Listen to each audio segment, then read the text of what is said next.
করি, এই মুহূর্তে বাংলাদেশের সবচেয়ে বড় সুপারস্টারকে নানাদা দেন হামজা চৌধুরী। এটা যদি আপনার 2 বছর বয়সের একজন টডলারকে জিজ্ঞেস করা হয়, বলো তো বাবু বাংলাদেশের সবচেয়ে বড় সুপারস্টারকে, তাকেও মানে এই যে আমরা যে 1 সেকেন্ড ডিলে করলাম সেটাও নিতে হবে না, হামজা চৌধুরী। এখন বাংলাদেশের সবচেয়ে বড় সুপারস্টার কে, সাকিব আল হাসান নাকি হামজা চৌধুরী?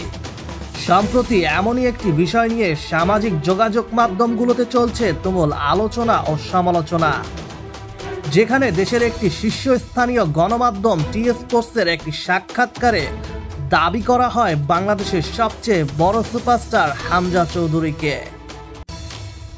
মূলত এর কারণ ধরেই চলছে তুমুল আলোচনা ও সমালোচনা। নেটিজনদের অনেকেরই দাবি হামজা নয়, বাংলাদেশের সবচেয়ে বড় সুপারস্টার সাকিব আল হাসান। 2006 সালে আন্তর্জাতিক ক্রিকেটে অভিষেক হয় সাকিব আল হাসানের। তারপর থেকে আর তাকে কখনোই পিছনে তাকাতে হয়নি। একের পর এক ব্যক্তিগত সাফল্য দিয়ে বাংলাদেশ ক্রিকেটকে নিয়ে গেছেন একটি শক্ত অবস্থানে।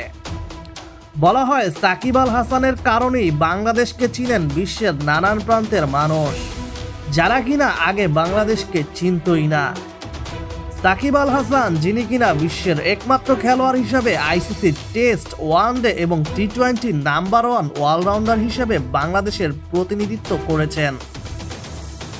সাকিব আল হাসান এখন পর্যন্ত বাংলাদেশের হয়ে 205টি ওয়ানডে, 68টি টেস্ট এবং 93টি টি-20 ম্যাচ খেলেছেন, যেখানে ওয়ানডেতে 9টি, টি-20তে 1টি এবং টেস্টে রয়েছে 5টি সেঞ্চুরি।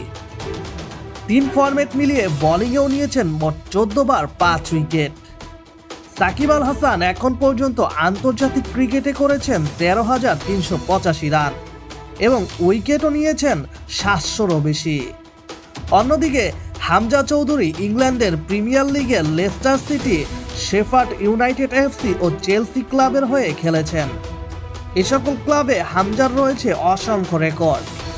একজন বাংলাদেশি বংশোদ্ভূত হিসেবে তিনি বাংলাদেশের জার্সিতে খেলবেন বলে জানা গেছে। তবে সাকিব আল হাসানের সঙ্গে হামজা চৌধুরীর তুলনাটা সাজে না। সাকিব আল হাসান যে কিনা বাংলাদেশের প্রতিনিধিত্ব করছে 2006 সাল থেকে, তার সঙ্গে যে কোনো খেলোয়াড়েরই তুলনাটা দেওয়া সঠিক হবে না। হামজা চৌধুরী ফুটবলের এক তরুণ নক্ষত্র, যে কিনা বাংলাদেশের হয়ে শীঘ্রই মাঠে নামবে এবং খুব শীঘ্রই বাংলাদেশের বড় সুপারস্টার হিসেবে পরিচিতি লাভ করবে বলেই আশা করছি। তো প্রিয় দর্শক, বাংলাদেশের সবচেয়ে বড় সুপারস্টার কে, সাকিব আল হাসান নাকি হামজা চৌধুরী?